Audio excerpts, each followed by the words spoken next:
অমাবস্যার এক অন্ধকার রাত, আর সেই রাতে জনমানবহীন শ্মশান থেকে ভেসে আসে এক ভয়ঙ্কর ডাক।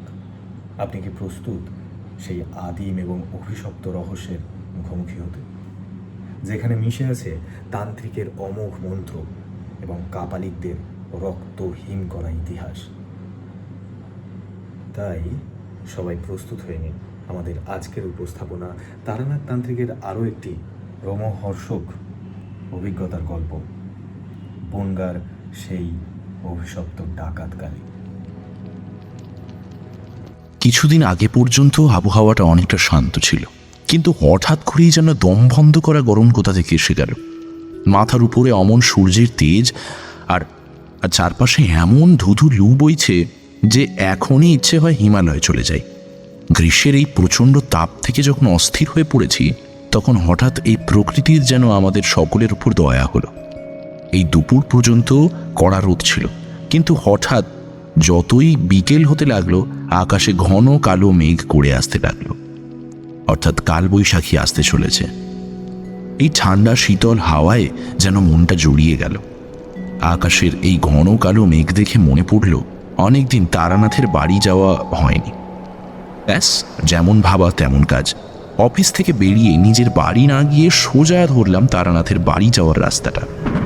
ইতিমধ্যেই বাজ পড়তে শুরু করেছে চারিদিকে। তাড়াতাড়ি পা চালাচ্ছি, অমনি পেছন থেকে কে যেন হাঁক দিয়ে ডেকে উঠল, আরে এই বিভূতি, ঝড় এলো বলেছে, তাড়াতাড়ি পা চালাও হে। দেখলাম আমার পিছনে কিছুটা দূর থেকে আমার দিকে হাঁটতে হাঁটতে এগিয়ে আসছে আমারই বন্ধু কিশোরী। আমার একদম কাছে আসার পর কিশোরী বলল, আমি জানতাম পথে যেতে যেতে তোমার সাথে দেখা হবেই। উফ, সত্যি ভায়া, যা গরম পড়েছিল এই কদিন। ঠিকই বলছো। আচ্ছা চলো, আর কথা না বাড়িয়ে রওনা দেওয়া যাক। বুড়োটার জন্য পাসিং শো কিনতে হবে তো নাকি? হ্যাঁ হ্যাঁ, চলো চলো। এরপর আমি আর কিশোরী দুজন মিলে চলতে থাকলাম তারানাথের বাড়ির উদ্দেশ্যে। পথে যেতে যেতে রাস্তার পাশের চা দোকানটা থেকে আমরা পাসিং শোটা কিনতেও ভুললাম না। অবশেষে যখন দৌড়াতে দৌড়াতে তারানাথের বাড়ির সামনে এসে পৌঁছালাম, ততক্ষণে বৃষ্টিতে আমরা দুজনেই অনেকটা ভিজে গেছিলাম। কিন্তু অবাক করার কাণ্ড হলো, তারানাথের বাড়ির সদর দরজা তখনও খোলা ছিল। আর একটু সামনে যেতে আমরা অবাক হয়ে দেখলাম চারি, হ্যাঁ তারানাথের মেয়ে চারি, হাতে দুটো গামছা নিয়ে দাঁড়িয়ে আছে। আমরা কাছে আসতে আমাদেরকে গামছা দুটো ধরিয়ে সে ঘরের ভেতর ঢুকে গেল। আমরাও গা মুছে নিয়ে ঘরের ভেতর ঢুকে গেলাম। বৈঠকখানায় প্রবেশ করে দেখি বাড়ির কর্তা তারানাথ একটি আরাম কেদারায় বসে আছে। আমাদেরকে দেখতে পেয়ে সে বলে উঠল, ইহে দুই মানিক জোর, তাই বৃষ্টি বাদলার দিনে কি মনে করে হে? এই দেখুন না, আজ হঠাৎ করেই কেমন চারিদিক কাঁপিয়ে কাল বৈশাখীর আগমন হলো। সত্যিই পুরো ভিজে গেলাম। আচ্ছা ঠাকুরমশাই, একটা প্রশ্ন ছিল। চারি সদর দরজার সামনে ওইভাবে দাঁড়িয়েছিল কেন গামছা নিয়ে, তাই তো? হ্যাঁ ঠাকুরমশাই, এটাই ভাবছিলাম, কিন্তু আপনি কিভাবে বুঝলেন? শোনো, তার জন্য তন্ত্র সাধনা জানার প্রয়োজন পড়ে না, তা তোমার ওই বাঁকা মুখ দেখলেই জানা যায়। বাবা, ও বাবা, এদিকে একটু আসবে তো। ওই তোমাদের জন্য চা হয়ে গেল বলে, দাঁড়াও আমি নিয়ে আসি। এই বলে তারানাথ উঠে চলে গেল চা আনতে। আমি আর কিশোরী নিজেদের মুখ চাওয়াচাওয়ি করতে লাগলাম। কিশোরী এরপর ফ্যাচ করে হেসে দিয়ে বলে, বুড়োর কান্নার ছিঁড়ি দেখেছো বিভূতি? তা ওই বোগাস জিনিস শুনতে তো তুমি নিজেই এসেছো কিশোরী। না, সেটা নয়। উনি যে সবসময় এমন কথা বলেন তা নয়, মাঝে মাঝে কিছু জ্ঞানের কথাও বলেন। সে জ্ঞান হোক আর বোগাস কথাবার্তা, ওনাকে বেশি চটিও না ভায়া। এই বৃষ্টির সন্ধ্যাবেলা বাড়ি থেকে বের করে দিলে কি হবে ভেবে দেখেছো? আচ্ছা, আর কিচ্ছু বলবো না, এই আমি মুখে চাবি দিলাম। এরপর আমি আর কিশোরী পকেট থেকে দুটো খুচরো সিগারেট বের করে নিয়ে টানতে লাগলাম। ধূমপান শেষ হলে দুজনে আবার যে যার জায়গায় গিয়ে বসলাম। একটু পরে তারানাথ ট্রেতে করে 2 কাপ চা আর মুড়ি মাখা নিয়ে এলো। আমরা সেই বাটি থেকে মুড়ি তুলে টপা টপ নিজেদের মুখে চালান দিতে লাগলাম। আমি তারানাথকে বললাম, মানে ঠাকুরমশাই, বহুদিন হয়ে গেল সংসারের নানান কাজে আপনার কাছে আসা হয়নি। এই বেয়াদব গরমটাও তাই, সারাদিন রোদে জ্বলে পুড়ে কাজ করতে হচ্ছে। তাই সন্ধ্যার পর বিছানায় শুতে পারলে যেন বাঁচি। তাই এতদিন পর যখন আমরা দুজন এলাম, আপনি দয়া করে একটা গল্প শোনান আজ। দেখো, তোমরা তো জানো আমি যা বলি তা আমার বাস্তব জীবনে ঘটে যাওয়া অভিজ্ঞতা থেকেই বলি। আমি কিন্তু কোনো গল্প বলি না। তাহলে ঠাকুরমশাই, আপনার বাস্তব জীবনে ঘটে যাওয়া অভিজ্ঞতা থেকেই একটা গল্প হয়ে যাক তাহলে। আচ্ছা বেশ, কিন্তু আমার যে এমনি এমনি গল্প মাথায় আসে না। ও হ্যাঁ, এই যে। বলেই কিশোরী তার পকেট থেকে 8 আনা নিয়ে কেনা পাসিং শোটা বের করে তারানাথের দিকে বাড়িয়ে দিল। অমনি তারানাথের চোখ দুটো জল জল করে উঠল। এরপর সেই দেশলাই জেলে পাসিং শোয়ের থেকে একটা সিগারেট বের করে ধরাতে গিয়ে কি এক গভীর চিন্তায় মেতে গেল। আমি আর কিশোরী প্রশান্ত মনে তার দিকে তাকিয়ে থাকলাম। বুঝলাম তারানাথ গল্প বলার আগে সেটা আগে নিজের মনে মনে ভালো করে গুছিয়ে নিচ্ছে। এরপর সে বলা শুরু করলো। এ কাহিনী ভীষণ অভিশপ্ত। কোনো কাল নাগের বিষ যতটা অভিশপ্ত তার চেয়েও বেশি ভয়ঙ্কর। আজ এই কাহিনী তোমাদের বলছি কারণ আজকের এই ঝড় ঝাপটা আবহাওয়ার সাথে সেই দিন রাত্রের ঝড়ের একটা মিল ছিল।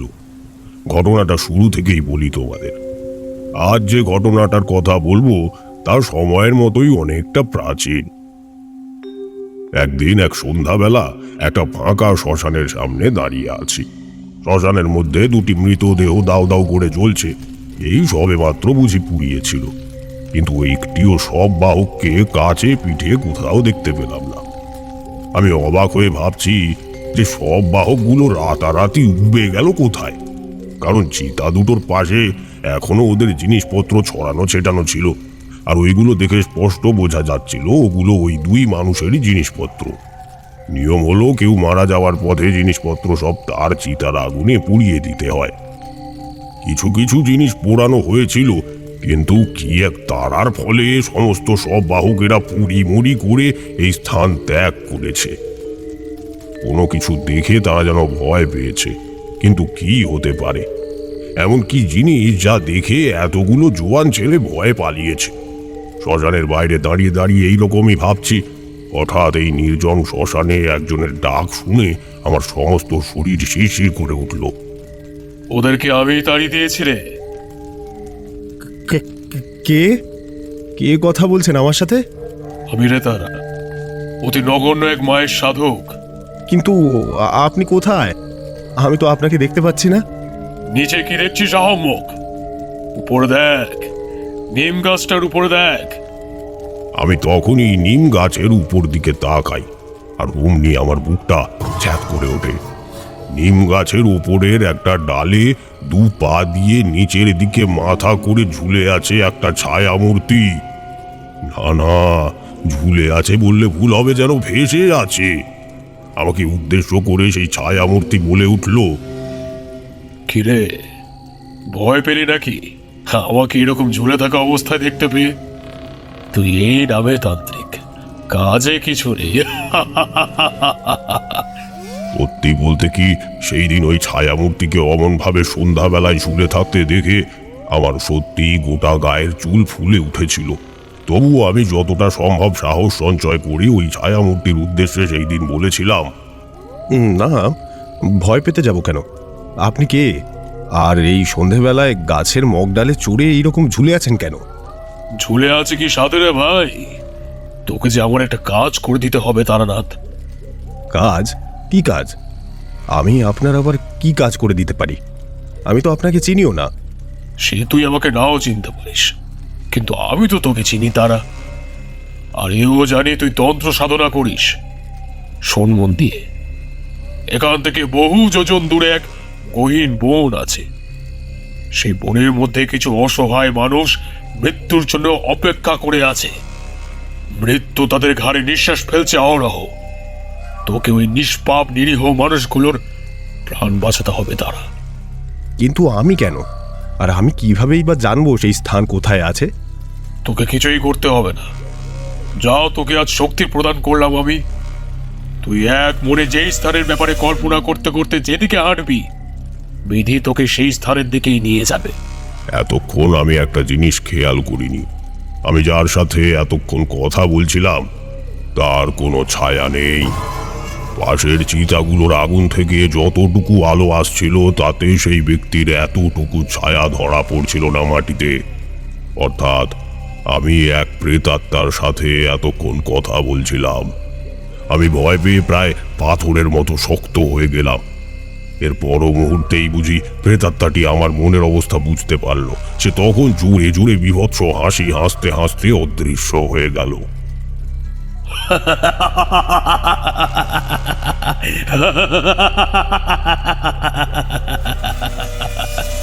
এরপর কিছু সময় আমি ওখানেই দাঁড়িয়েছিলাম।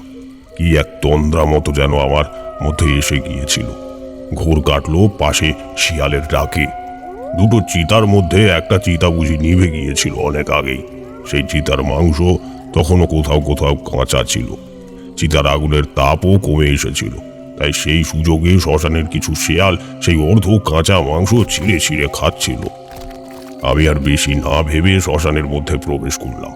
তবে শ্মশানে ঢুকে একটা জিনিস অনুভব করলাম। শ্মশানটি থেকে কিন্তু কোনো অপশক্তি বা প্রেত শক্তির আভাস আমি পাচ্ছিলাম না।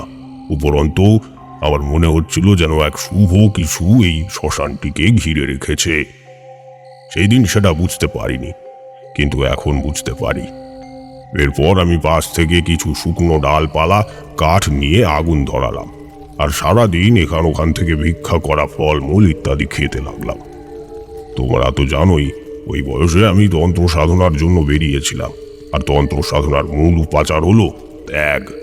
তাই দিন শেষে যা মিলত তাই খেয়েই কোনো মতে পেট ভরাতাম। পরদিন সকালবেলা যখন ঘুম থেকে উঠলাম, এক আশ্চর্য পরিবর্তন নিজের মধ্যে লক্ষ্য করলাম। আমি যেন আগের থেকে অনেক সুস্থ এবং সতেজ অনুভব করছিলাম। কি এক শক্তি যেন আমার মধ্যে প্রবেশ করেছিল। সেদিন বুঝতে পারিনি, কিন্তু আজ বুঝতে পারি আমি গুরুর কৃপা লাভ করেছিলাম। সাময়িক কাজের জন্য হলেও ওই শুভ আত্মা আমাকে কিছুটা হলেও শক্তি দান করেছিল পরবর্তী কার্যের জন্য। তো এরপর আমি নিজেই নিজের তল্পি তল্পা গুটিয়ে হাঁটা দিলাম। আমি বরাবরই নিজের ইচ্ছে মতো ঘুরে বেড়াতাম এখানে সেখানে। আজ এই গ্রাম, কাল সেই গ্রাম করেই আমার দিন যেত। কিন্তু আজ সকাল থেকেই যে হাঁটছি তা যেন এক উদ্দেশ্য পূরণের লক্ষ্যে হাঁটছি। আমি কিছুতেই বাঁকা পথে যেতে পারছিলাম না। এক নাক বরাবর সোজা পথে যেন আমি হেঁটে যাচ্ছিলাম। অনেকবার চেষ্টা করেও দেখেছিলাম, ইচ্ছে করেই বাম দিকের বা ডান দিকের পথ নিয়েছি। তবু যেন কি এক আশ্চর্য বলে আমি কেবলই সোজা আর সোজাই যেতে থাকলাম। এরপর যখন হাঁটতে হাঁটতে ক্লান্ত হয়ে পথের ধারে কোথাও শুতে যাব, অমনি এক বাজে বিশ্রী ব্যাপার হতে থাকলো আমার সাথে। যখনই আমার ঘুম একটু গাঢ় হয়ে আসতে লাগলো, তখনই গতকাল রাতের দেখা সেই অশরীরী মানুষটা আমার স্বপ্নে এসে আমাকে গালিগালাজ করে বলতে লাগলো, তুই ঘুমোবি কি? তোকে যে এখন 1000 যোজন পথ অতিক্রম করতে হবে রে শালা। নে ওঠ ওঠ, তাড়াতাড়ি চল, আচালা ওঠ রে বাবা ওঠ। আমি ঢুলু ঢুলু চোখে ঘুম থেকে উঠেই আবার হাঁটা দিই।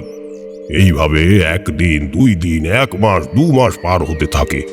আমি না ঘুমাই না কিছু খাই, কিন্তু অবাক করা কাণ্ড হলো আমার শরীর এতটুকুও ক্লান্ত হলো না। উপরন্তু মনে হতে থাকলো যেই বস্তু প্রাপ্তির জন্য আমার এত কষ্ট করা, আমি ক্রমশই তার কাছাকাছি আসতে লাগলাম। এরপর আরো কিছু সপ্তাহ কাটার পরে ওই অশরীরী আত্মার স্বপ্ন আসা বন্ধ হয়ে গেল, কিন্তু আর ঘুম এলো না। এত মাস ধরে না ঘুমিয়ে হয়তো অভ্যাস হয়ে গিয়েছিল। অবশেষে আমি সেই দিনের মতোই এক সন্ধ্যা বেলা এক সম্পূর্ণ অজ্ঞাত এবং অপরিচিত গ্রামের সামনে এসে উপস্থিত হলাম। দূরে গ্রামটির মধ্যে সারি সারি মাটির ঘর দেখতে পাচ্ছিলাম, কিন্তু ঘরগুলোকে দেখে মনে হলো যেন একটা কিছু অস্বাভাবিক ভাব রয়েছে এই ঘরগুলোর মধ্যে। আমি ধীরে ধীরে এগিয়ে গিয়ে গ্রামটির মধ্যে প্রবেশ করলাম। এরপর একটা জিনিস দেখে আমার বুকের হৃদস্পন্দন কিছুক্ষণের জন্য থেমে গেল। দেখলাম গ্রামটির প্রতিটি বাড়ি যেন আগুনের দ্বারা কেউ পুড়িয়ে দিয়েছে। প্রতিটি বাড়ি ভগ্নপ্রায় অবস্থা। বাড়িগুলোর ভিতরে কালো কুচকুচে অন্ধকারে ঢাকা। আমি গোটা গ্রামটাই ঘুরে দেখলাম, কিন্তু সমস্ত বাড়িগুলোর অবস্থাই এক। এ কি করে সম্ভব? একটা গোটা গ্রাম শুদ্ধ মানুষ এইভাবে ডুবে যাবে? আমার যেন কেমন একটা সন্দেহ করতে লাগলো, আমি আদৌ ঠিক জায়গায় এসে উপস্থিত হয়েছি তো? এইখানে আসার জন্যই কি আমি এতগুলো পথ হেঁটে এসেছি রাতের পর রাত না ঘুমিয়ে। নিজের মনের ভিতর যেন কেমন করতে লাগলো। সেই প্রথম যেন একটা অশুভ ছায়া আমার মনের মধ্যে পড়তে লাগলো। আমাকে ক্লান্তি ঘিরে ধরতে লাগলো। বড্ড ঘুম পাচ্ছিল আমার, অজ্ঞান হয়ে ওখানেই ধপাস করে পড়ে যাই। এরপর মাঝ রাতের দিকে ঘুমটা বেশ পাতলা হয়ে এলো। মনে হলো যেন আমার চারিদিকে কারা যেন ঘুরে বেড়াচ্ছে, ফিস ফিস করে কথা বলছে, আনন্দে গাইছে, নাচছে। আমার মুখের দিকে যেন একসাথে কয়েক হাজার মানুষ একসাথে তাকিয়ে আছে। বড্ড অস্বস্তি করতে লাগলো।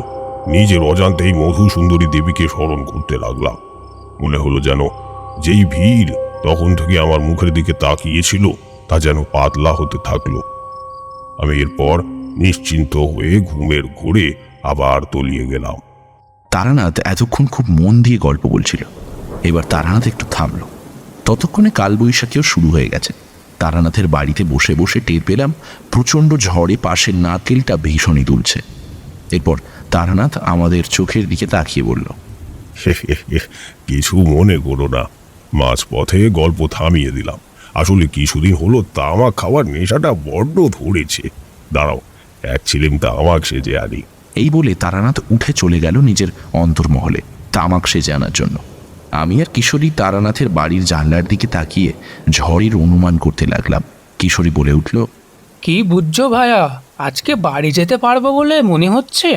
না গেলেও মন্দ কি, বেশ তো গল্প শুনছো। এভাবে গল্প শুনতে শুনতে না হয় বাকি রাতটাও কাটিয়ে দেওয়া যাবে। তা যা বলেছো ভাইয়া। আমরা দুজন কিছু সময় এইভাবেই গল্প করতে থাকলাম। এরপর কিছু সময় পর অবশেষে তারানাথ তামাক সাজিয়ে এনে এসে বসল।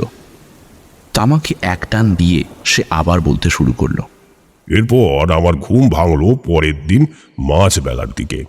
মাথার ওপরে সূর্য তখন কিরণ দিচ্ছে। আমি ওই একইভাবে রাস্তার উপর পড়েছিলাম। একবার ভেবে দেখো তো, এমন একটা গ্রামে তুমি আছো যেখানে কোনো মানুষজনের বাস নেই, তুমি একেবারে একা।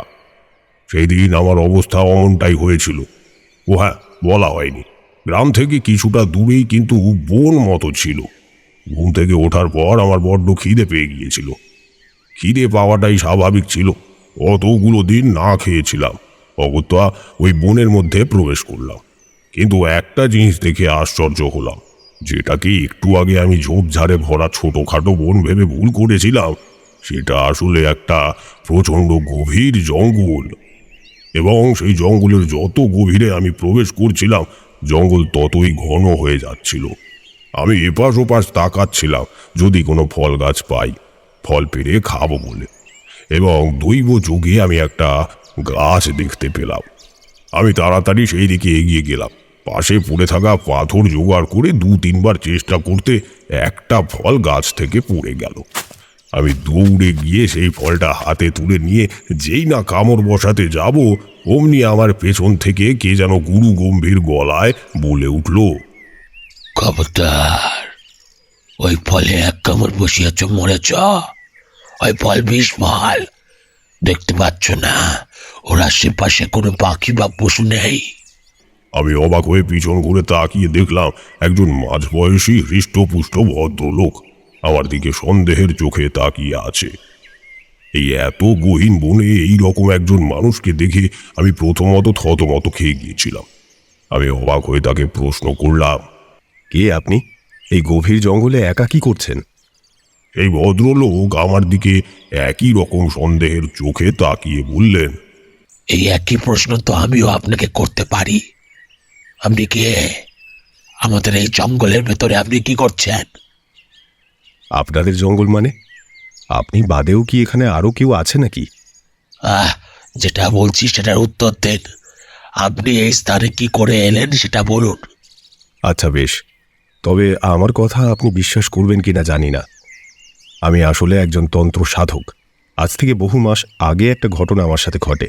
তারপর আমি জানি না আমার সাথে কি হলো, দিন কি তারিখ আমার কিছুই মনে নেই, শুধুই চলতে থাকি। এরপর চলতে চলতে পাশের গ্রামটিতে এসে পৌঁছাই কাল রাতে।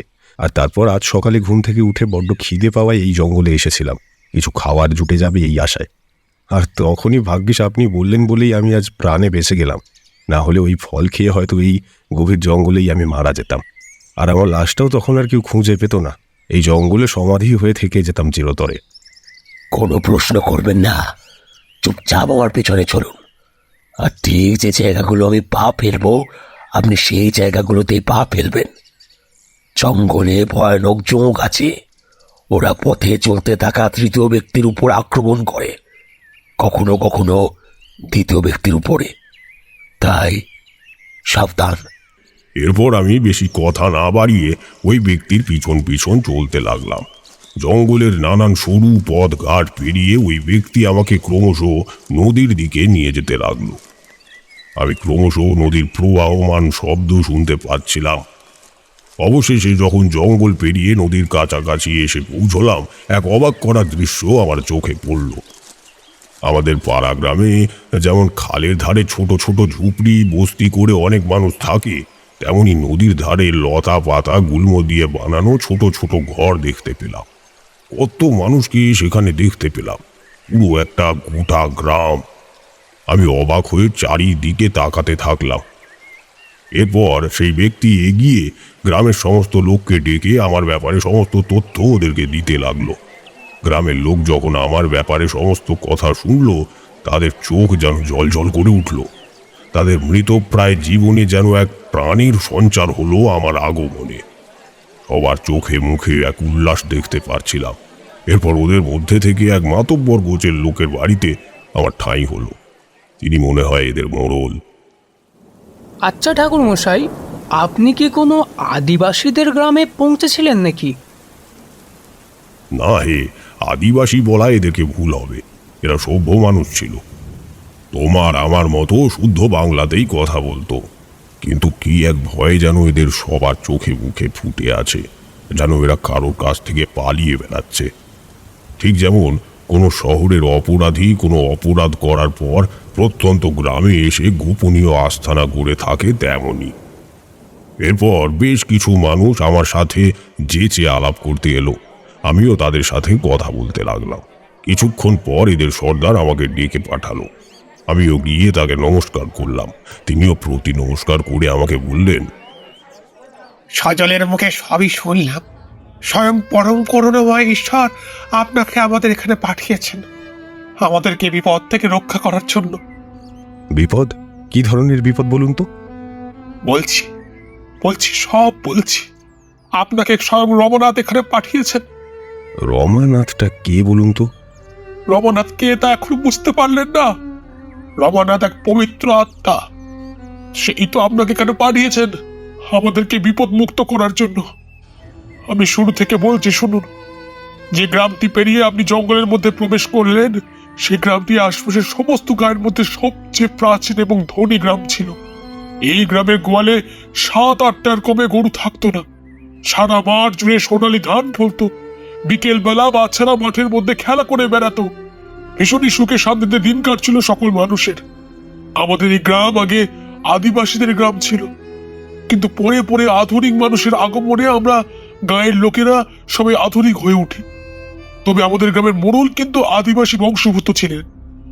এই যে জঙ্গলের একেবারে উত্তর দিকে একটা পুরনো দেবতার মন্দির আছে, ওই দেবতারই আরাধনা করতো আমাদের গ্রামের সর্দারের পরিবার। গ্রামে বিধান ছিল, গ্রামের মানুষরা যে কোনো দেবতার পূজা করতে পারবে, কিন্তু সেটা ঘরের মধ্যে। ঘরের বাইরে পূজা করতে হলে একমাত্র জঙ্গলের দেবতারই পূজা করতে হবে, নইলে তার ভাগ্যে চরম দুঃখ থাকবে। আমরা চিরাচুরি হরিভক্ত, আমাদের মধ্যে অনেক শাক্তরাও ছিল, কিন্তু মোড়লের ভয়ে আমাদের সবাইকে লুকিয়ে লুকিয়ে যে যার ভগবানের পূজা করতে হতো। এই যে নদীটি বয়ে যাচ্ছে দেখছেন, এই নদীটি একটু পরে গিয়ে শহরে ঠেকেছে। এই নদীর মাধ্যমে আগে ব্যবসা বাণিজ্য হতো। কেন এখন হয় না? এখনো তো নদীটি রয়েছে। ব্যবসা বাণিজ্য করার জন্য লোক দরকার, থাকার জায়গা দরকার। এখন জোর টেনে টুটে 400-500 জন বেঁচে আছি। এই আসছে অমাবস্যার রাতে হয়তো আরো জোড়া 30 মারা যাবে। সে কি, এমন বলছেন কেন? মন দিয়ে শুনুন, তা নিজেই একটু পরে বুঝতে পারবেন। যে ঘটনাটি আপনাকে বলছি তা আজ থেকে 50 কি 60 বছর আগের কথা। তখন আমার কাঁচা বয়স, এখানে সেখানে খেলা করে বেড়াতুম। গ্রামের চণ্ডী মণ্ডপে সন্ধ্যেবেলা বাবার সাথে বসে বড়দের আড্ডা মারা শুনতুম। ভিন গায়ে যেতুম, রাজ্যকে কবি গান শুনতুম। তো এমনই এক সময় আমাদের গ্রামে আগমন হলো একদল গাইয়েদের। ওরা দেব দেবীদের নিয়ে গান বানাতো। ঠিক সন্ধে হয় হয় করছে, চণ্ডী মণ্ডপে আমার বাবা মা কাকারা সব আড্ডা দিচ্ছে, এমন সময় আগমন হয় ওদের। শোনো শোনো ভাই শোনো বলি, মন কেড়েছে প্রাণ সজনী, মন কেড়েছে প্রাণ সজনী, হৃদয় বিনা বেজে ওঠে তারই কল্পনায়। জিগি জাগি জাং হিয়ার মাঝে মন পাখি মোর নৃত্য করে যায়। জনাত জনাত জনাত জনাত নুপুর পায়ে দুষ্টু আমার মনটা। জয় তারা। বাবুরা মাফ করবেন, এই দোষ সন্ধেবেলা আপনাদের গায়ে এমনভাবে প্রবেশ করলাম। তা বাবু, এটা কোন গাঁ? আমার বাবা একটু মাতব্বর গোছের লোক ছিলেন, তিনি প্রথম বললেন, এই গায়ের নাম কুসুমপুর। তা তোমরা কে? ও, এটা কুসুমপুর। আপনাদের গায়ে নাম ডাকতো চারিদিকে বাবু। আপনারা তো সবাই ধনী ব্যবসায়ী। তা চোখটা তুমি মন্দ বলনি। তা তোমরা কবি গান গাও নাকি? আগে হ্যাঁ, এই হলো আমাদের দল। আমরা সবাই মায়ের বেটা, সবাই শক্তি সাধক বাবু। আর আমি হলাম রবনাথ, এই এদের নেতা। তা দল ও নেতা বলে কি মাথায় অমন অদ্ভুত দর্শন মুকুট পরে আছো নাকি? আগে হ্যাঁ, তাও বলতে পারেন। এই মুকুট আমার মাথায় আছে বলেই কিনা এই বাকি নয় বেটা আমার দাস। তার মানে তোমার মাথায় ওই অদ্ভুত দর্শন মুকুট না থাকলে কি ওরা তোমাকে নেতা বলে মানবে না? আগে না।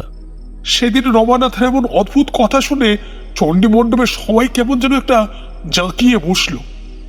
তারা রমানাথের থেকে কবি গানের চেয়ে রমানাথের দলের ব্যাপারে জানতে বেশি আগ্রহী হয়ে ওঠে। চণ্ডী মণ্ডপেরই আর এক বিজ্ঞ লোক ছিলেন ফণি ঘোষ। উনি বললেন, তাই এই মুকুট তুমি কোথা থেকে পেলে সর্দার? সে বিষয় কিছু বলা যাবে? আগে সেটা তো ঠিক বলতে পারবো না, আসলে গুরুর বারণ আছে যে। ওসব গুরুর বারণ টারণ রাখো নিজের কাছে। আমি হচ্ছি ফণি ঘোষ, এই গায়ের কবিরেজ। সবার সামনে কথা দিচ্ছি, আজ তোমার এই মুকুট আর তোমার দল তৈরি হওয়ার ব্যাপারে আমাদের সমস্ত তথ্য দিলে আমি নিজের বাড়িতে তোমাদের ঠাঁই দেব, এবং তোমরা যতদিন খুশি আমার বাড়িতে থাকতেও পারো। ফণি ঘোষের প্রস্তাবে রমানাথ কিছুটা না কোচকালেও তার দলের বাকিদের জোড়াজুড়িতে সে বলতে শুরু করলো, দেখুন বাবু, আমি মায়ের সাধক। এই জগতের সমস্ত সাংসারিক আরাম থেকে আমি কমই বেরিয়ে এসেছি, কিন্তু আমার দলের বাকিরা এখনো তা পেরে ওঠেনি। তাই ওদের মুখ চেয়েই আমি আপনার প্রস্তাবে রাজি হই। আপনি চোখের সামনে যেই কবি দলটিকে এখন বসে থাকতে দেখছেন, তাদের মধ্যে প্রত্যেকেই এক একজন ভীষণ বড় ডাকাত। প্রত্যেকেই 50-এর উপরে খুন করেছে। হে বলে কি রে ভাই? কি ডাকাত নাকি? হ্যাঁ সত্যি বলছে তো? আমার তো ভয় করছে রে বিশু। গ্রামের মোড়ল মশাইকে কি খবর দেওয়া হবে? হ্যাঁ চ চ চ চ চ চ বাবা চ বাবা চ। দয়া করে আপনারা সবাই শান্ত হন, অমরতলা হবেন না। আমার কথাটা মন দিয়ে শুনুন। এখন আমরা আর কেউই ডাকাতি করি না। আজ বহু বছর হলো আমরা তা ছেড়ে দিয়েছি। কিন্তু হঠাৎই ছাড়তে গেলে কেন? সে আর এক কাহিনী। দেখুন, আমি ছোট থেকেই মাতৃ সাধক, তাই এখানে ওখানে ঘুরে বেড়াতাম আর মায়ের গান গেয়ে বেড়াতাম।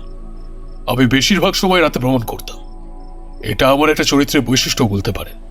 এবার যদি বলেন যে রাতে কেন গান গেয়ে বেড়াতাম, তাহলে এর কারণ হলো আমি মায়ের জন্য গান গাইতাম, শুধুমাত্র মায়ের জন্য।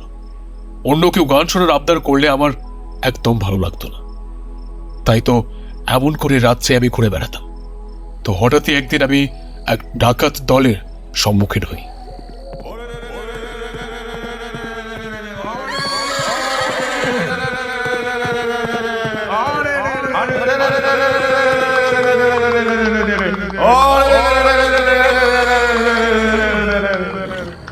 একসাথে জোড়া 14 কি 15 জন ডাকাত আমাকে গোল করে ঘিরে ফেলে।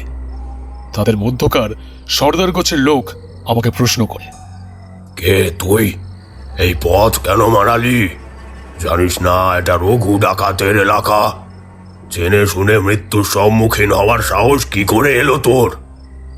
আগে আমি একজন কবিয়াল, টুকটাক মায়ের কোনো কীর্তন করি।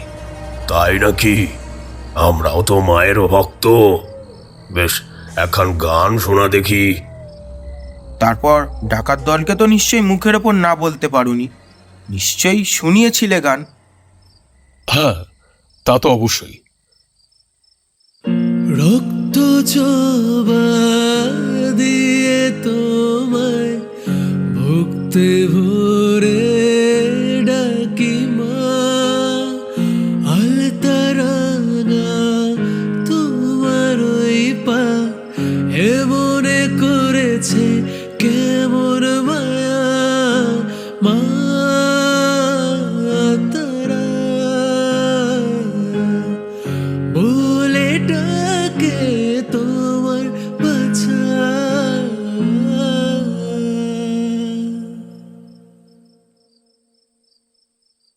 আর আমার গান শুনে এতই খুশি হয়েছিলেন ডাকাত দল যে আমাকে তাদের দলে যোগ করে নেওয়ার জন্য আহ্বান করলো।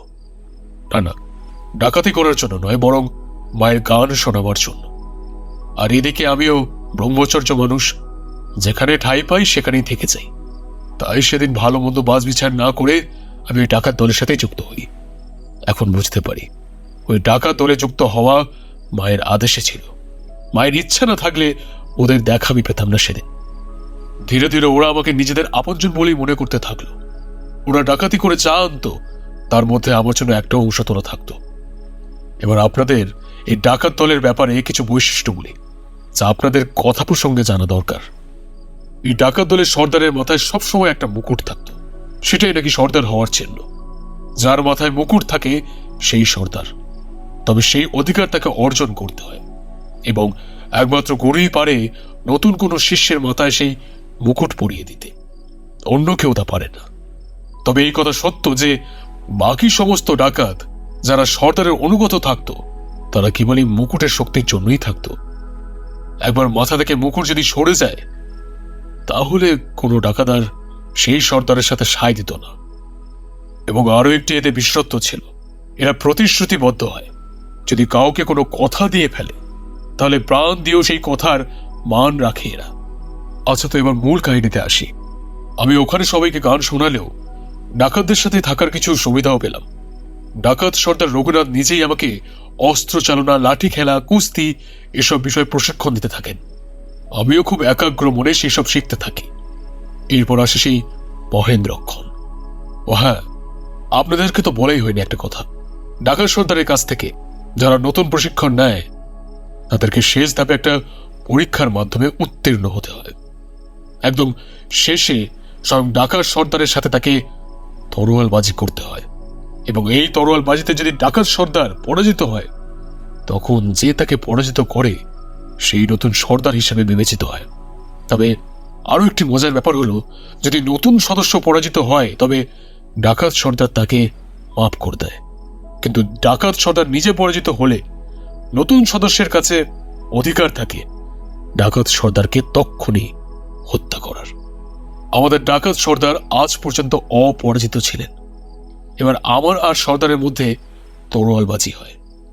ভাগ্যদেবীর পরিহাসী কিনা জানি না, অথবা আমার সেদিন ভাগ্য হয়তো খুবই ভালো ছিল। ওই যুদ্ধে আমি জয়ী হই এবং ডাকাত সর্দার পরাজিত হয়। তারপর কি করলি? মেরে ফেললে ডাকাত সর্দারকে? না, হত্যা আমি করিনি। ওটি করলে ওদের সাথে আমার কোনো পার্থক্য থাকতো না। এই প্রথম ডাকাত দলের নিয়মে পরিবর্তন এলো। তাহলে এর আগে পর্যন্ত সবাই সর্দারকে হারানোর পর তাকে হত্যা করেছে। ডাকাত সর্দার প্রাণে বেঁচে গিয়ে যতটা বিস্মিত হলেন তার চেয়ে বেশি আমার প্রতি খুশি হলেন। উনি তখনই বললেন যে, রমানাথ, আজ তোমার মতো শিষ্যকে পেয়ে সত্যিই আমার জীবন ধন্য। আমি হয়তো এই জন্মে কিছু পুণ্যও করেছি যাতে তোমার মতো শিষ্যর সান্নিধ্য পেয়েছি। বলো বলো, তোমার কি ইচ্ছা? তোমাকে এই ডাকাত সর্দার রঘুনাথ কথা দিচ্ছে, তুমি যা চাইবে এই রঘুনাথ তোমাকে তাই এনে দেবে, সে 7 রাজার ধনই হোক না কেন। আচ্ছা গুরুদেব, তবে আরো একবার ভেবে নিন। কিন্তু আমি যা চাইব কিন্তু আমাকে তাই দিতে হবে। হ্যাঁ, তা তো অবশ্যই। গুরুদেব, আমি চাই আপনি এবং আমার এই গুরু ভাইয়েরা ডাকাতি ছেড়ে দিন সারা জীবনের জন্য। আমার এই কথা শোনার পর গুরুদেব খানিকক্ষণ নিচের দিকে চুপ করে তাকিয়ে থাকলেন। কিছুক্ষণ পর মুচকি এসে তিনি বললেন, আচ্ছা বেশ, তাই হবে। আজ থেকে আমরা সবাই ডাকাতি ছেড়ে দিলাম। কিন্তু বৎস, আমরা এতকাল ডাকাতি করে এসেছি, মানুষ খুন ছাড়া আমরা কিছুই জানি না। আমাদের পেট চলবে কি করে? গুরুদেব, সে বিষয় নিয়ে আপনাকে চিন্তা করতে হবে না। আমি তো কবি গান গাই, ওটা আমি আপনাদেরকেও শিখিয়ে দেব। আজ থেকে আপনারাও আমার সাথে কবি গান গাইবেন। না হে, আমি আর নেই এই দলে, বুঝলে? নতুন একটা জীবন পেয়েছি, বাকি জীবনটা আমি একটু সাধু সঙ্গ করে কাটাতে চাই। এই দল আজ থেকে তোমার। যাও যাও, যা খুশি করো এদের সাথে। আর আজ থেকে এই মুকুট তোমার হলো। আমি আর আমার এই দল তোমাকে কথা দিলাম, এই মুকুট তোমার মাথায় যতক্ষণ থাকবে ততক্ষণ এই পৃথিবীর কোনো শক্তি তোমাকে পরাজিত করতে পারবে না। তবে সাবধান, মুকুট যদি তোমার মাথা থেকে কোনোদিনও আলাদা হয় তাহলে কোনো ডাকাতি তোমার আজ্ঞাবহ থাকবে না। এসো রমানাথ, প্রতিজ্ঞা নাও আমাদের সাথে। তোমার শত্রু আমার শত্রু, আমার শত্রু তোমার। ডাকাতদের যে প্রাণে মারে, নেই ক্ষমা তার, নেই ক্ষমা তার, নেই ক্ষমা তার। তো এরপর আমাদের সর্দার রঘুনাথ কোথায় ছেড়ে চলে গেলেন, আর তাকে কোথাও খুঁজে পাওয়া গেল না। আমি এরপর ডাকাত দলকে বেশ কিছু বছর প্রশিক্ষণ দিয়ে সুন্দর খাইয়ে করে তুলি। এরপর নানান জায়গায় ঘুরে আমরা কবি গান গিয়ে বেড়াই, ঠিক যেমন আজ সন্ধ্যাবেলা আপনাদের গ্রামে এসেছি। এই বলে ডাকাত দলের নেতা রমনাথ থামল। চণ্ডী মণ্ডপের সকল মানুষ খুবই মন দিয়ে শুনছিল তার কথা। এতক্ষণ তারা যেন এক স্বপ্নের রাজ্যে হারিয়ে গিয়েছিল। আমার বাবাই প্রথম নিস্তব্ধতা ভাঙলেন।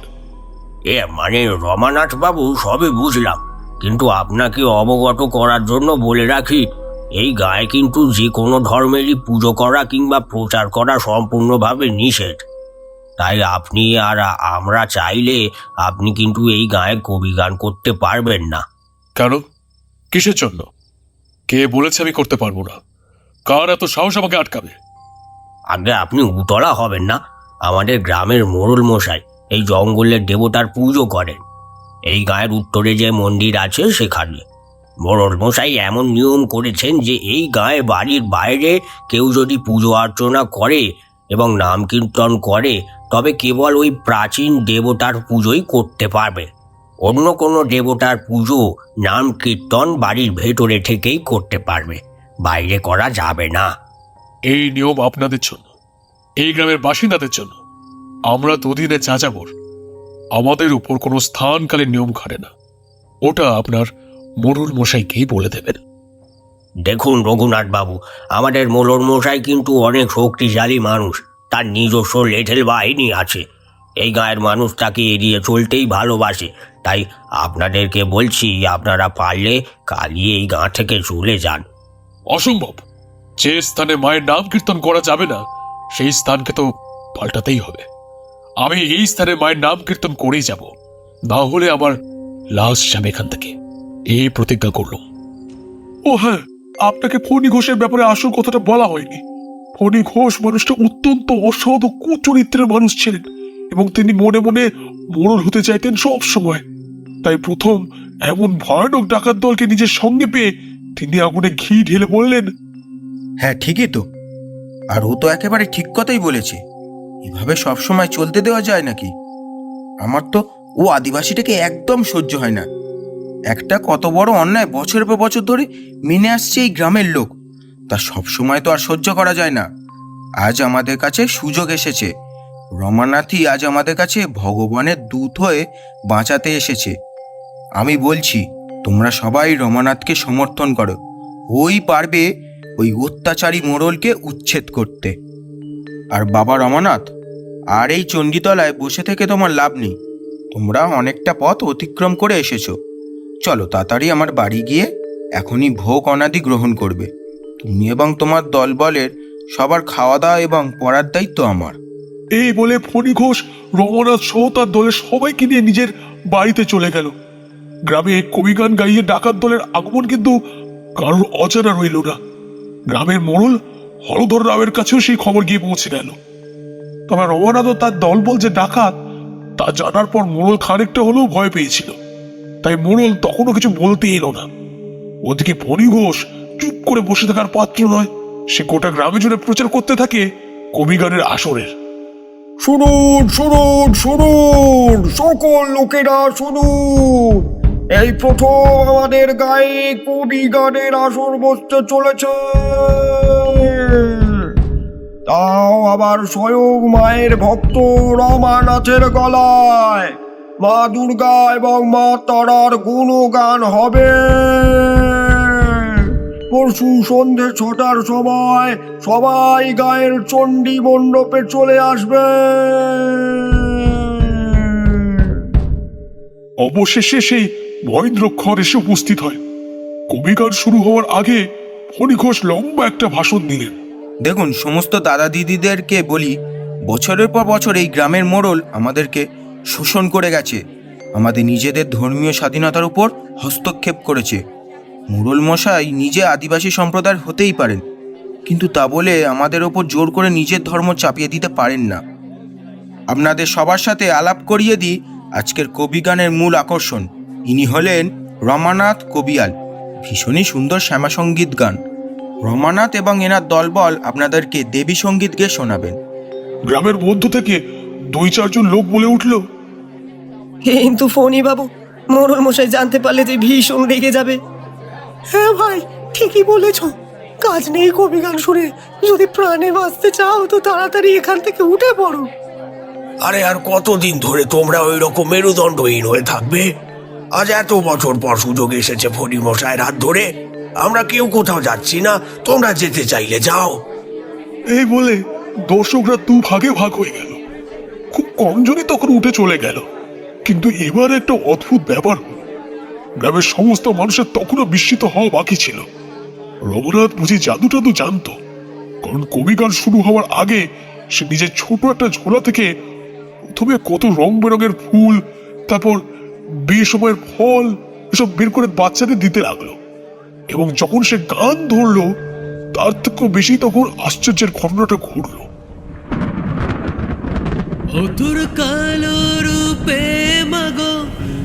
রমানাথের গান ধরার সাথে সাথেই আকাশ জুড়ে ঘন কালো মেঘ গড়িয়ে আসতে লাগলো।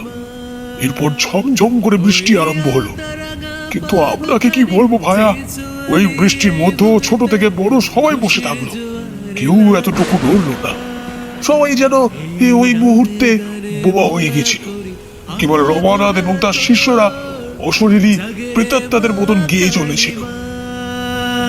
তাই কালি কালি বলো সবে, কালি কালি বলো, কালির রূপে পাগল হয়ে কালি কালি বলো। কালি কালি বলো সবে, কালি কালি বলো, কালির রূপে পাগল হয়ে কালি কালি বলো। জয় তারা।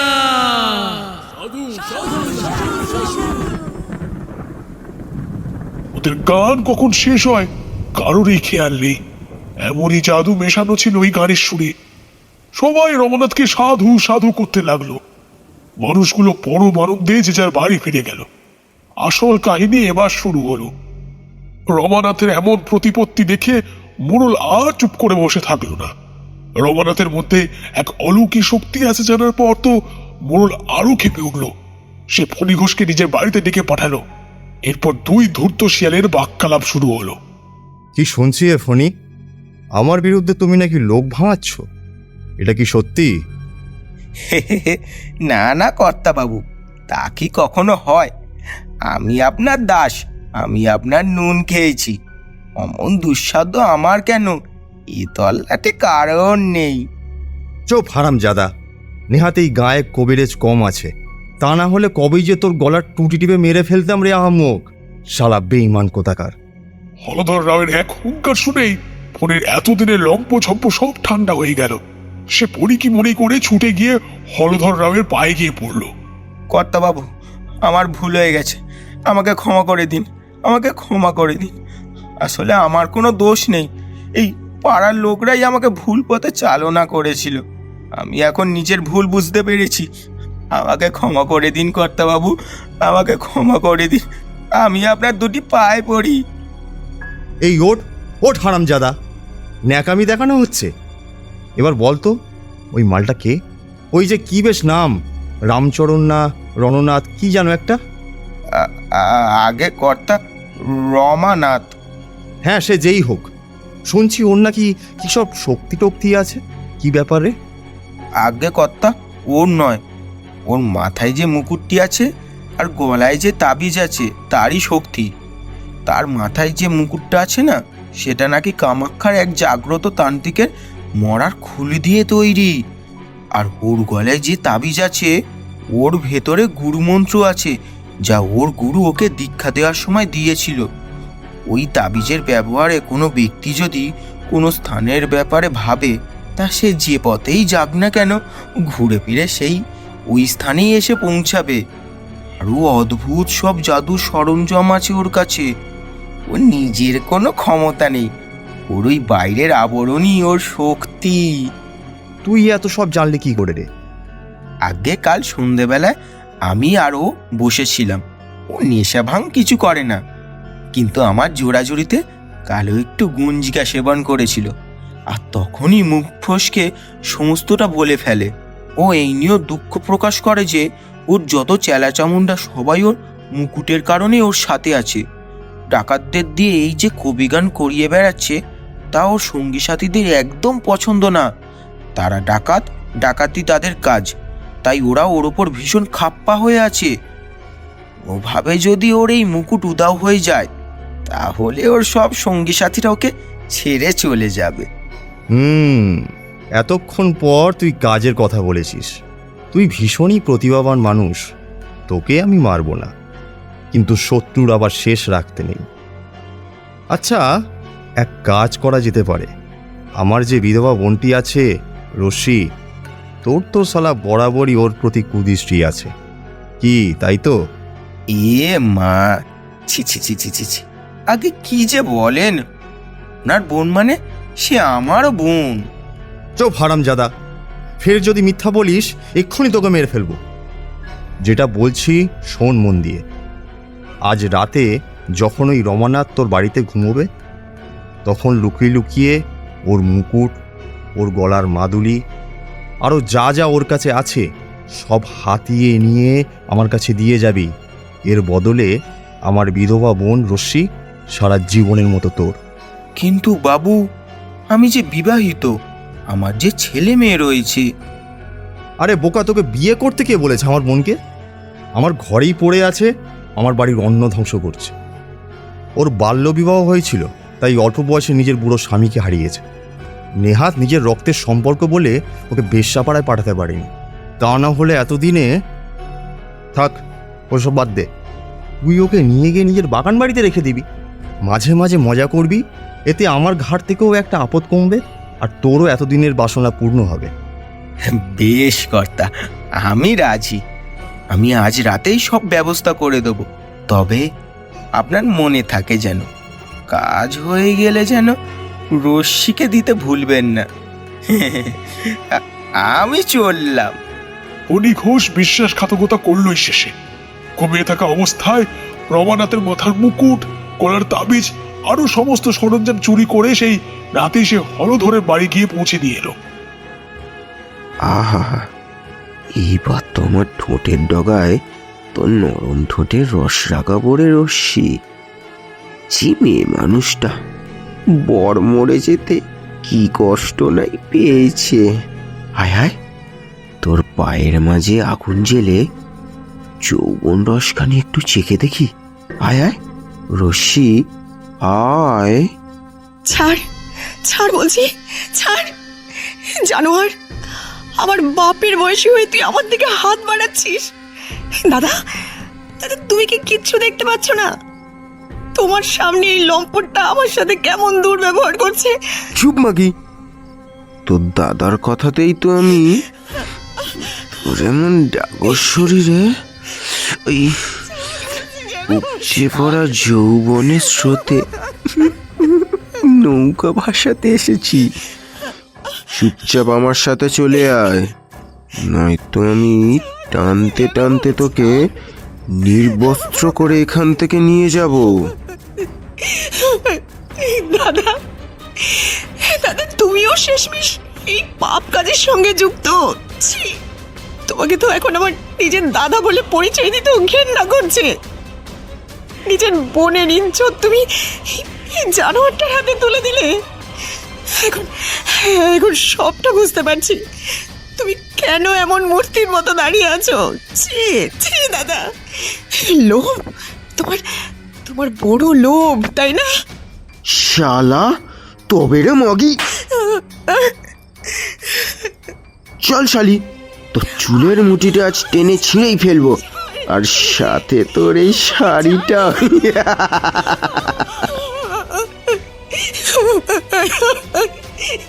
জানোয়ার, জানোয়ার, তুই আর আমার এই শয়তান দাদা দুজনই পাপ কাজের শাস্তি পাবি। আজ আজ আমার সঙ্গে যে অন্যায় অবিচার তোরা করলি, এর ফল তোদের একদিন ঈশ্বর ঠিক দেবেন। হ্যাঁ হ্যাঁ, বেশি বকিস না তো মাগি, চল এখন আমার সাথে। বলছি জানোয়ার, ছাড়।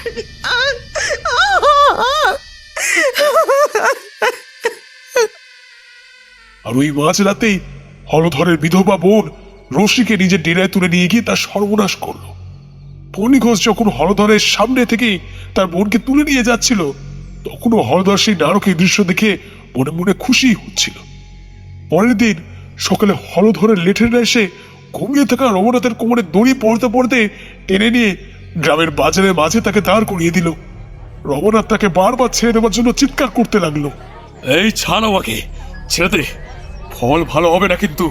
আমার এক আদেশে আমার ডাকাত বাহিনী তোদের সব কটাকে জ্যান্ত পুড়িয়ে ছেড়ে দেবে। ছেড়ে দে আমায়। কি ছাড়বি না? তবে রে, এই কালিয়া, মুনিয়া, রতনরা, এদের সব কটাকে আজ জ্যান্ত জ্বালিয়ে দে। কি হলো, কথা কানে যাচ্ছে না? তোদের সর্দারকে এরা এমন ভাবে আটকে রেখেছে, তোরা কিচ্ছু বলবি না? কি হলো? আমাকে আমাকে মুক্ত কর। আরে কি করছিস কি? রঘুনাথের কথা মুখেই থেকেছে। রঘুনাথ খেয়াল করলো এই এত বছর তার মাথায় যে ভারী মুকুটটি ছিল, সেটি যেন আর নেই। আজ তার মাথাটা বড্ড হালকা লাগছে। গরুর দিয়ে ওই তাবিজটা সে এতদিন গলায় ঝুলিয়ে রাখতো, সেই তাবিজটা উধাও, অর্থাৎ রঘুনাথের সাথে ছল করা হয়েছে। সে চিৎকার করে গর্জন করে উঠল, আর সেই ডাক শুনে সমস্ত গাছের সমস্ত পাখিরা উড়ে চলে গেল। পাশ থেকে মোড়ল বলল, আমার সাথে তুমি ঠিক করনি হে, তোমাকে অনেকবার বারণ করা হয়েছে, কিন্তু তুমি কারোর কথা শুনোনি। এবার ফল হাতে নাতে পাবে। তোমার গান আমি সেদিন লুকিয়ে লুকিয়ে শুনেছিলাম, বড় খাসা গাও তুমি। তোমাকে এই বিদ্রোহের জন্য কি শাস্তি দেওয়া যায় বলো তো? হ্যাঁ, এক কাজ করা যেতে পারে। এই, কে আছিস? যা গিয়ে রূপো আর তামা গলিয়ে আন, আর ওই গরম ফুটন্ত ধাতু ওর গলায় ঢেলে দে। এরপর মোড়লের লেঠেল রাত ফুটন্ত ধাতু দিয়ে আসতে চলে গেল। এর মাঝে কেউ খেয়াল করলো না মোড়ল ফণি ঘোষ মোড়লের কাছে কিছু খাস লোকের পেছনে একটি ডাকাত সবার অজান্তেই গিয়ে দাঁড়িয়েছে। এরপর ফুটন্ত ধাতু এলে মোড়লের লোক তার রঘুনাথের গলায় ঢেলে দেয়। আমি শিউরে উঠলাম কথাটা শুনে। নিরঞ্জন বাবুকে বাধা দিয়ে বললাম, কি সাংঘাতিক ব্যাপার! ও এমন গরম উত্তপ্ত তরল ঢেলে দিল জ্যান্ত মানুষটার মুখে। এত বিভৎসতা, এত নিষ্ঠুরতা! বিভৎসতার কি বা দেখলে তান্ত্রিক? এখনো তো আসল গল্প বাকি।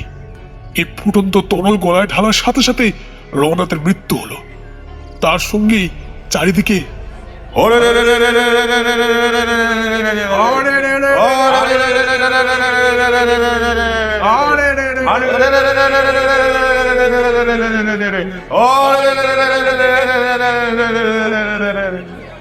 এরপরই আচমকা সবাইকে অবাক করে দিয়ে প্রতিটা ডাকাত নিজেদের থলে থেকে একটা করে খুরপি জাতীয় এক অস্ত্র বের করে একে একে হলধর, ফণি, গ্রামের সমস্ত মাতবরকে এক নিমেষে গলার নলি কেটে খুন করে ফেলে। তাদের মধ্যে আমার বাবাও ছিলেন। উনিও বাঁচতে পারেননি সেদিন। এই মৃত্যুলীলা দেখে পরম আনন্দে হাসতে হাসতে ডাকাত দলের মধ্যে থেকে এক কসাইয়ের মতো দেখতে ডাকাত বলে উঠল, ওরে মূর্খের দল, তোরা নিজেরাও জানিস না যে তোরা অজান্তে কি সর্বনাশটাই না করলি। আমাদের মতো ডাকাতকে ওই দয়ালু রমানাথ এতদিন নিজের সাধুত্ব দিয়ে মানুষ করে রেখেছিল। আজ ওকে হত্যার মাধ্যমে তোরাই আমাদের মধ্যেকার শয়তানদের মুক্ত করলি রে। ওর মাথার মুকুটটা চুরি করে তোরা নিজেদের কালকেই আমন্ত্রণ করেছিস। প্রতি বছরেই এই দিনে আমরা ফিরে আসব তোদের থেকে বদলা নিতে। যতদিন না তোদের সবার বংশ নির্বংশ হচ্ছে ততদিন আমাদের হাত থেকে তোদের নিস্তার নেই।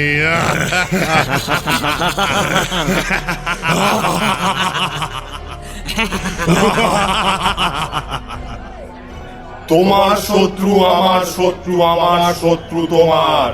ডাকাতদের যে প্রাণে মারে নেই ক্ষমা তার, নেই ক্ষমা তার, নেই ক্ষমা তার। এই এতক্ষণ পর নিরঞ্জন সর্দার থামলেন। আমি এতক্ষণ খুব মন দিয়ে ওনার কথাগুলো শুনে যাচ্ছিলাম। সত্যি কি বিভৎস এক ইতিহাসের সাক্ষী রয়েছে এই গোটা অঞ্চল জুড়ে। আমি নিরঞ্জন বাবুকে বললাম, তাহলে ওরা প্রতি বছরই এই একইভাবে ফিরে আসে, তাই তো? আর এসে মৃত্যুলীলা চালায়, তাই তো? হ্যাঁ, ওরা আগে আমাদের সমস্ত বাড়ি ঘর পুড়িয়ে ছারখার করে দিয়ে গেছে। কোনো মতে এখন আমরা এই নদীতে মাছ ধরে নিজেরা খেয়ে আর কিছুটা ভিন গায়ে বিক্রি করে বেঁচে থাকি। আচ্ছা, তাহলে আপনারা এখানে এমনভাবে পড়ে আছেন কেন? আপনারা তো অন্য কোথাও গিয়েও বসবাস করতে পারেন। না, অত যদি সহজ হতো তাহলে আমরা বোকার মতন এখানে এমনভাবে পড়ে থাকতাম না। লোকমুখে প্রচলিত রয়েছে ওই ডাকাত দল নাকি ওই তাদের সর্দারকে হারানোর পর ডাকাতন্ত্রে সিদ্ধ হয়ে ভয়ঙ্কর তান্ত্রিকে পরিণত হয়েছে। আর তারপরেই তাদের এই রোষ তারা এই গ্রামকে নিঃশেষ করার জন্য কাজে লাগাচ্ছে। এই গ্রাম থেকে যখনই কেউ বাইরে গিয়েছে কিছু মাস পরেই তার কাটা মাথা ওই দূর সীমানায় পড়ে থাকতে দেখা গিয়েছে। ওরা চোখের মতো আমাদের গন্ধ শুকতে শুকতে ঠিক পৌঁছে যায়। আজ থেকে 5 দিন পর ঠিক যেভাবে ওরা আসবে, জানি না এবার কাদের পালা। দেখুন, আপনি যদি কিছু করতে পারেন, আপনি তান্ত্রিক মানুষ, পারলে আপনিই পারবেন। তাহলে আমাদের অস্তিত্ব খুব শীঘ্রই শেষ হতে চলেছে। আপনি একটা জিনিস কি খেয়াল করেছেন? এই গায়ে কোনো বাচ্চা নেই। তাই কি? আমি তো ভাবলাম বাচ্চারা হয়তো কোথাও খেলছে কিংবা অন্য কোথাও রয়েছে। নয়, আমরা কিছু বছর আগে ঠিক করেছি আর কারো নতুন করে কোনো বিয়ে হবে না, কারণ আমরা আর চাই না কোনো সন্তান জন্ম দিতে। কি হবে সন্তানের জন্ম দিয়ে যখন তাকেও মরতে হবে ওই ডাকাত দলের হাতে? কিছু মনে করবেন না, কিন্তু এই সিদ্ধান্ত কি আপনাদের মধ্যে সবাই মেনে নিয়েছে? মানে বিশেষ করে কাঁচা বয়সের ছেলেমেয়েরা? না, মেনে নেয়নি, সেটাই স্বাভাবিক।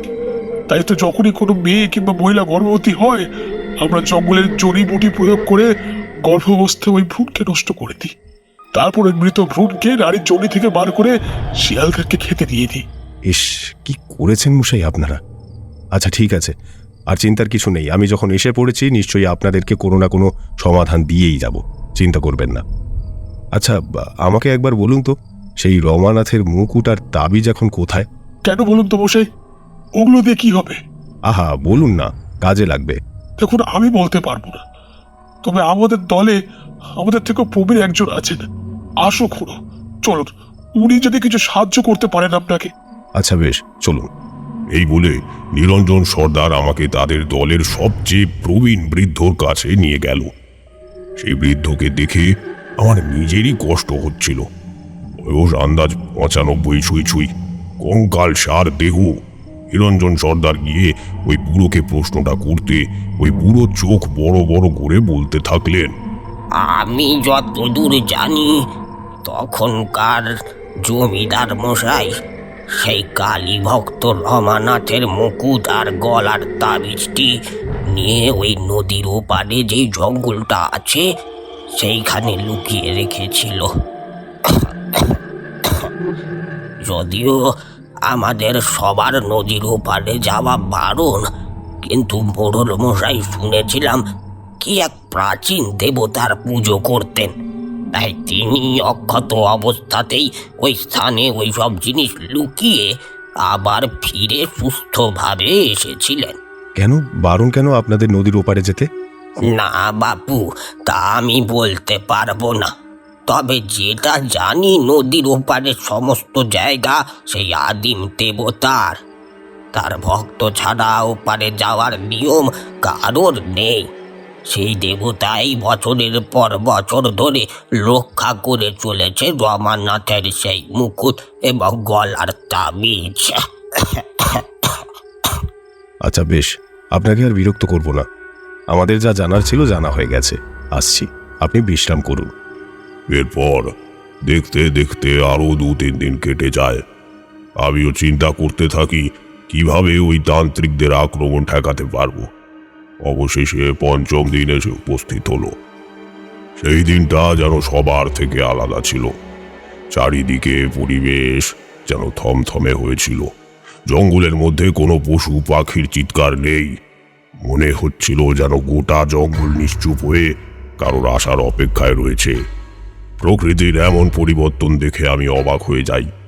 আমার ষষ্ঠ ইন্দ্রিয় যেন আমাকে বারবার জানান দিতে থাকলো যে অমঙ্গল কিছু একটা ঘটবেই। গোটা দিনটা এমন দুশ্চিন্তাতেই কেটে গেল, কিন্তু কোনো কিছু অস্বাভাবিক পেলাম না। কিন্তু রাত্রি যত গভীর হতে থাকলো, বুঝলাম এক অশরীরী ছায়া এই গোটা বন জুড়ে রয়েছে। পর মুহূর্তেই বুঝলাম এক ভয়ঙ্কর ঝড় যেন আমাদের দিকেই ধাবিত হয়ে আসছে। বাঁশ লতা গুল্ম দিয়ে বানানো ঘরগুলো যেন ভয় থরথর করে কাঁপছে। এরপর ঘরের বাইরে একটি প্রাণীর হুঙ্কার শুনতে পেলাম। না, প্রাণী বললে ভুল হবে, এক অশরীরী কণ্ঠ। সমস্ত কুটির থেকে জোরে জোরে মানুষের চিৎকার শুনতে পেলাম। ও হ্যাঁ, তোমাদের তো একটা কথা বলা হয়নি। প্রতিটি ঘরের লাগোয়া ছোট ছোট কিছু ঘর আছে, সেইখানে এখানকার মানুষেরা বনের মুরগি আর ছাগল পোষে। আমি যে স্থানে ছিলাম তার থেকে কিছুটা দূরের ঘরগুলো থেকে ওই সব অন্য প্রাণীদের চিৎকার শুনতে পেলাম। মনে হলো যেন ওরা ভয়ানক কিছু দেখে ভীষণভাবে ভয় পেয়েছে। এইভাবেই অনেক সময় ধরে চলল এই নারকীয় ঘটনা। তারপর আবার সব শান্ত। পরের দিন সকালে যখন আশেপাশে দেখলাম, তখন একটা জিনিস দেখে ভারী অবাক হলাম। তার মধ্যে মাত্র 9টি ঘরের পশুদেরকে কিসে বা কারা যেন ছিঁড়ে ছিঁড়ে গত রাত্রে খেয়ে গিয়েছে। তাদের হাড়, মাংস, নাড়ি ভুড়ি যত্রতত্র ছড়ানো রয়েছে। আমার যেন শুধু মনে হতে থাকলো এই ঘটনা আগেও ঘটেছে। আমি এই একই জিনিস আগেও দেখেছি, কিন্তু তখন কিছুতেই মাথায় আসছিল না। এরপর আমি সমস্ত গ্রামবাসীদেরকে শান্ত করি, তাদেরকে আশ্বাস দিই যে আমি থাকতে কেউ মারা যাবে না। তারাও দেখি আমার কথায় কিছুটা বল ফিরে পেল।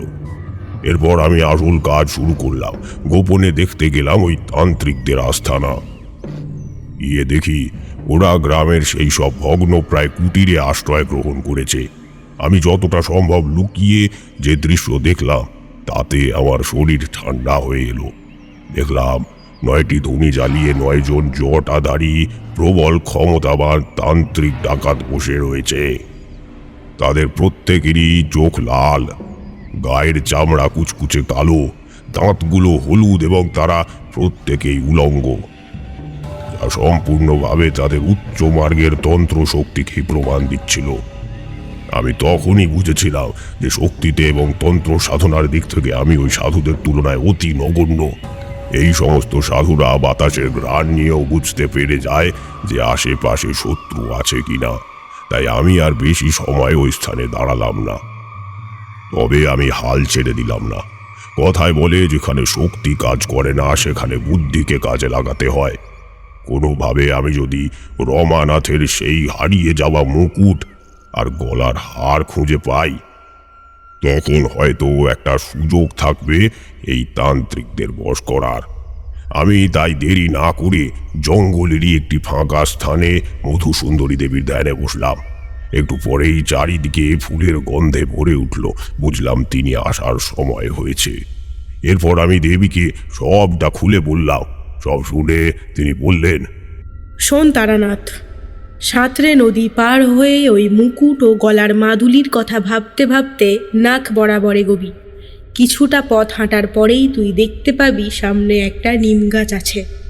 সেখানেই নিম গাছের তলায় মাটির মধ্যে গাড়া রয়েছে ওই মুকুট ও মাদুলি। এরপর মধু সুন্দরী দেবীর কথা মতো আমি এক সাঁতারে নদীর ওপারে এসে পৌঁছালাম। পানি উঠে দাঁড়াতেই অদ্ভুত এক গন্ধ আমার নাকে এসে ঠেকল।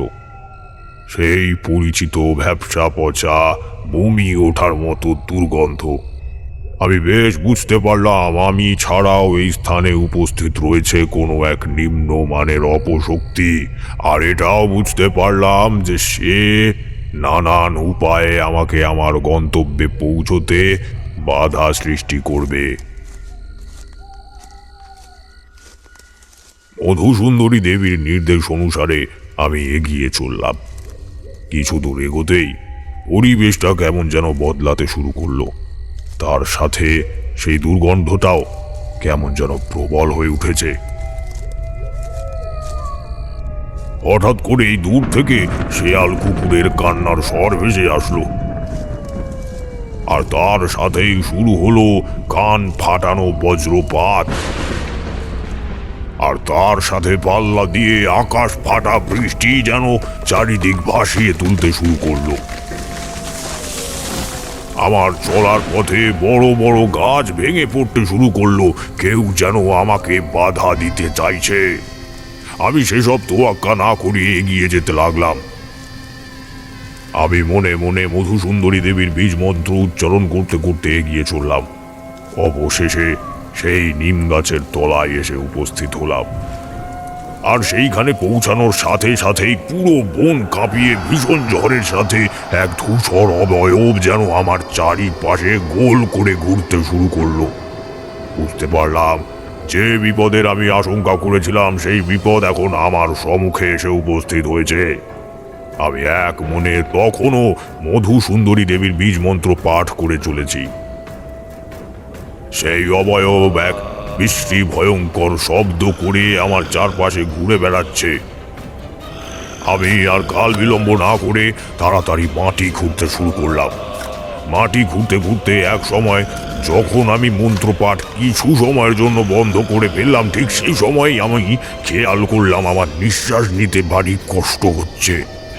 চোখটা তুলে উপরের দিকে তাকাতেই বুঝতে পারলাম এখন সেই অবয়ব ঠিক আমার মুখের সামনে এসে দাঁড়িয়েছে। সে তার ধোঁয়ায় সৃষ্ট হাত দিয়ে আমার গলাটা চেপে ধরেছে। সে আমার শরীরের শেষ প্রাণবায়ুটাকেও যেন পার করে নিতে চাইছে। আমি শত চেষ্টা করা সত্ত্বেও আমার মুখ দিয়ে একটা শব্দও বার করতে পারছিলাম না। এ মতাবস্থায় আমার মনে পড়ল আমার কোমরের ধুতির কোচরে বাঁধা রয়েছে মা শ্মশানকালীর পায়ের রক্ত জবা ফুল। অনতি বিলম্বে সেটা তখনই আমি কোমর থেকে বার করে সেই ধূসর অবয়বের দিক লক্ষ্য করে ছুঁড়ে মারলাম। তৎক্ষণাৎ বিকট চিৎকার করে আমার সামনে থেকে অদ্ভুতভাবেই কেমন যেন অদৃশ্য হয়ে গেল সেই অবয়ব, আর সাথে সাথেই গোটা পরিবেশটাও পুনরায় শান্ত হয়ে গেল। আমিও এবার তাড়াতাড়ি সেই মুকুট আর মাদুলি উদ্ধার করে ফিরে আসি। এরপর হঠাৎই মাথাটা কেমন ঝিনঝিন করতে লাগলো। কে যেন আমার মনের ভেতর অনর্গল বলতে থাকলো, মুকুট আর তাবিজ পরিধান করো। সেই মহেন্দ্র খন উপস্থিত, তাড়াতাড়ি মুকুট আর তাবিজ পরিধান করো। এরপরেই আমি সেই মুকুটটি আর তাবিজ যেই না পরিধান করেছি, অমনি আমার মধ্যে যেন এক অসামান্য শক্তির প্রবেশ ঘটল। আমি দৌড়াতে দৌড়াতে চলে গেলাম সেই 9 জন তান্ত্রিকের ডেরায়।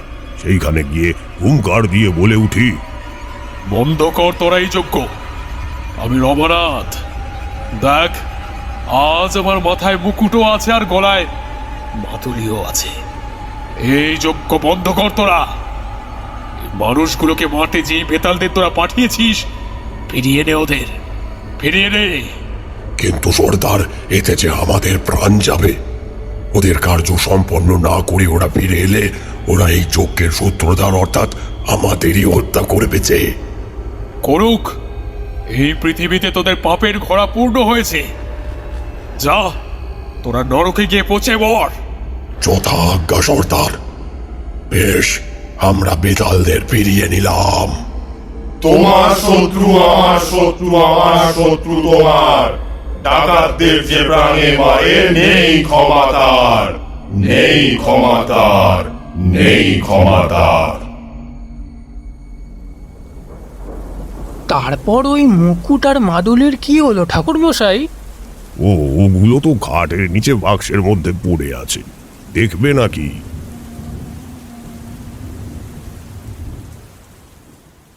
গল্পটা ভালো লেগে থাকলে অবশ্যই লাইক, কমেন্ট অ্যান্ড শেয়ার করতে ভুলবেন না। চ্যানেলে নতুন হলে সাবস্ক্রাইব করে পাশে থাকা বেল আইকনটি প্রেস করে দেবেন, যাতে আমাদের সমস্ত আপডেট আপনাদের কাছে সবার আগে পৌঁছে। আর তৈরি থাকুন আমাদের পরবর্তী গল্পের জন্য।